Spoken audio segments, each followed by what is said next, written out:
with the building of the third temple. Armageddon is intended as the means whereby the temple is rebuilt. This group have it in mind to instigate a third world nuclear war. Because you see, they can't rebuild their temple or the slaughterhouse on the rock of Moriah unless they get rid of the Dome of the Rock. And the Dome of the Rock that currently protects it is backed by 1 billion Muslims. So first of all, they've got to get rid of current Jerusalem. They've got to actually clear the site to rebuild their temple. Secondly, they've got to get rid of 1 billion Muslims. They've got to wipe out Mecca. Thirdly, they've got to have it so the world is favourable to them building the temple. So they've got to wipe out all the Jews in current Israel. That's why I'm saying they're the enemy of the Jews, enemy of the Israelis. The information I have is, if you go onto the Camelot website, you'll see it on the internet, is they're planning something for 2011. And this demonic entity called God, that they call their God, Jehovah, who Richard Dawkins, in his book, The God Delusion, identifies as an absolute moron. I mean, the worst of the worst, unimaginable monster. People are worshipping this being who wants the blood sacrifice.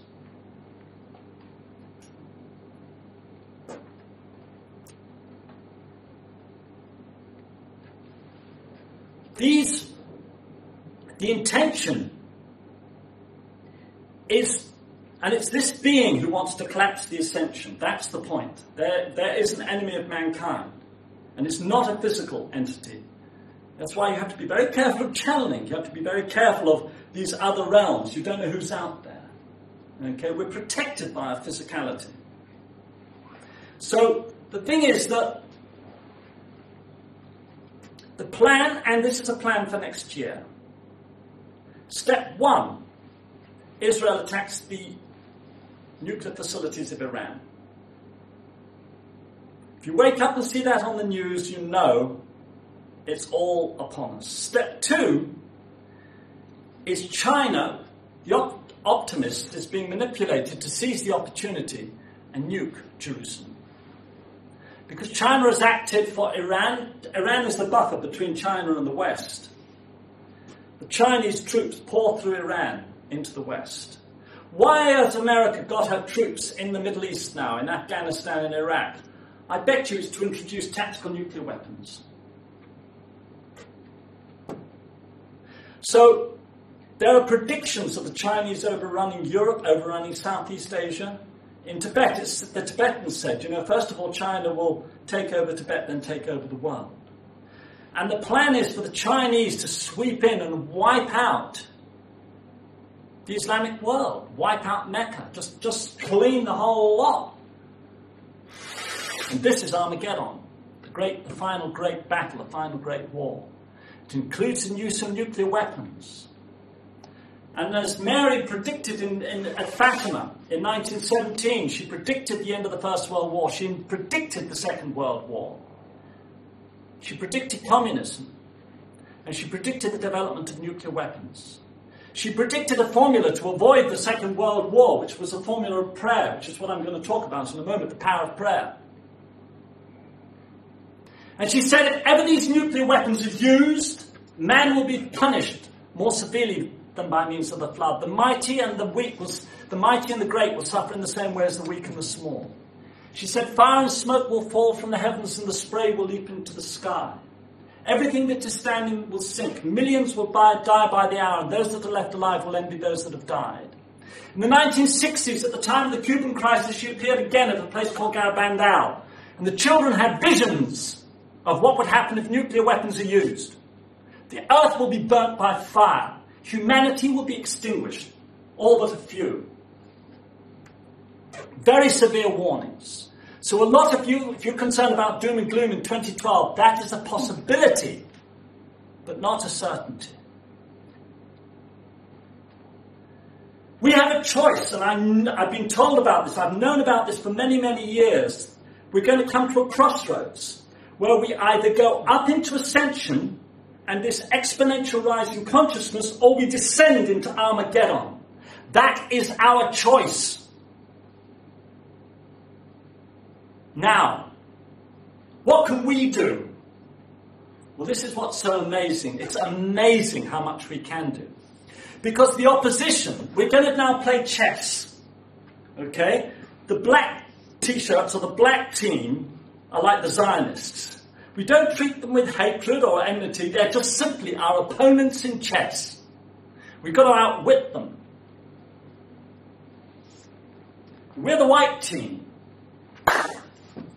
How are we going to outwit them? How are we going to get them into check? Well, many years ago when I was researching this book, The Role of Evil, I used to call it Beware of God, actually, first of all. And I wrote about the possibility of a nuclear war in the Middle East to clear the Dome of the Rock. So I've seen this possibility. I didn't see the link with China, though, at that stage. Or Iran.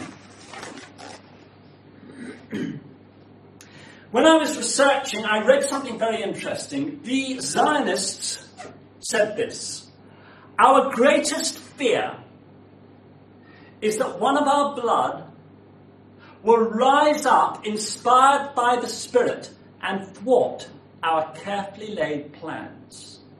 When I read that, I realized that was the only hope, that one of their blood would rise up.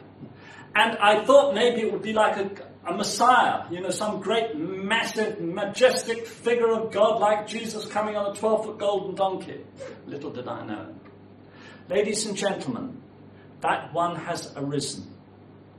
I cannot disclose who that one is,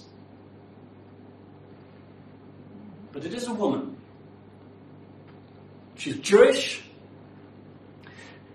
Amazingly, she did 40 days and 40 nights in the wilderness before entering Jerusalem, which is very interesting. She just did it. She went out on her own. And she entered Jerusalem and she discovered the Jerusalem hug.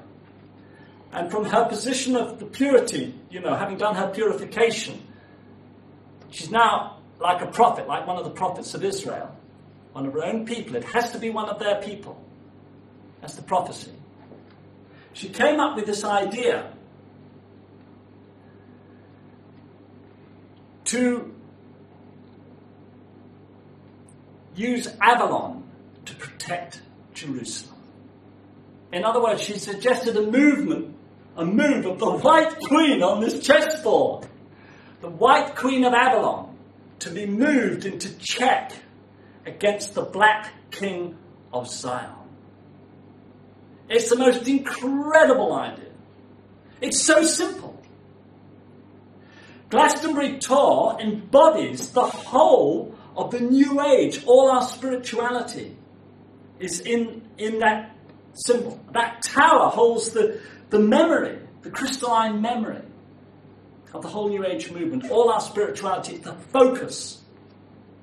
And the suggestion that came through this prophet. And she'd done her work now. She just simply made that suggestion. She just suggested the move and she's on. It's up to us now to follow the suggestion. And we did this on the 21st of June 2010. 200 of us were up on the tour. And a lot of the people on the tour were just visitors, so there were representatives of humanity. And the BBC film crew were up there, but they were filming something else. They were still there. And what we did was we didn't have a clue what to do. So I said to the organizer, I said, look, we'll sing Jerusalem, because it's all I could think of doing. And because it's the tour and it's on the solstice, we don't know who's going to turn up or what's going to happen, but we have to allow everyone to do their own thing. So there were all these unscheduled celebrants. There was a girl doing the bowls, and everyone was toning and holding hands. But there was this very strange little woman, a little Colombian woman, who's often seen in Glastonbury, who was inside the tower, howling and shrieking at the top of her voice, making a hell of a racket. I couldn't really understand what was going on. Anyway, the organizer, who was supposed to be organising it, she wanted everyone to close in, the whole group to close in and put their hands on the tour, because she wanted the tour to be an antenna to send the energy to Jerusalem. So we all closed in on the tour, and this woman was in there making a hell of a racket. So instead of objecting, we joined her. There's nothing else we could do. So we all joined in and we were shouting and howling. It was so much fun. It was great fun. We didn't have a clue what we were doing. You don't know what you're doing till it's done. So we all put our hands on the Torah, and then she changed. Suddenly she's calling out on all the names of the archangels, commanding them to be on their way to protect Jerusalem. Angels, archangels, names I'd never heard of. She's channeling them all in. It was so powerful. And it's interesting because words get in the way of the sound. What we were doing is we were using sound. In the beginning was the Word, and the Word was with God, and the Word was God. Pure sound. We were using the sound to activate the crystalline memory of that tower. So powerful. And to empower that woman, who was obviously the right celebrant, to send the energy to Jerusalem. And we concluded by singing Jerusalem. You know, the William Blake poem. From that point onwards, Glastonbury tour, Avalon became the spiritual centre of the world. Jerusalem, the old centre, is now under the protection of Avalon. The White Queen of Avalon has moved into check against the Black King of Zion. So powerful, and everyone could feel a shift. Something's changed, something's shifted. It's like we started in the other direction. We're on our way to ascension. It's so simple. We only have to protect Jerusalem to avert Armageddon. That's all we have to do. Just focus on the Dome of the Rock. That gold dome tells us the answer. It's a gold dome of light, just to see Jerusalem over the light. I think it's a brilliant idea. But what we're doing, we're now guided to repeat the ceremony every moon. So every full moon, we're going to go up on the tour. And if you can't make it to the tour, tune in at the time of the full moon. Now, why the moon? I was walking down the Mall of London on my way to a meeting of women at the Royal Society of Arts, because I was recruiting them, this was in June, to come and do that ceremony. And the phone rang, my mobile rang. It was a girl called Emma.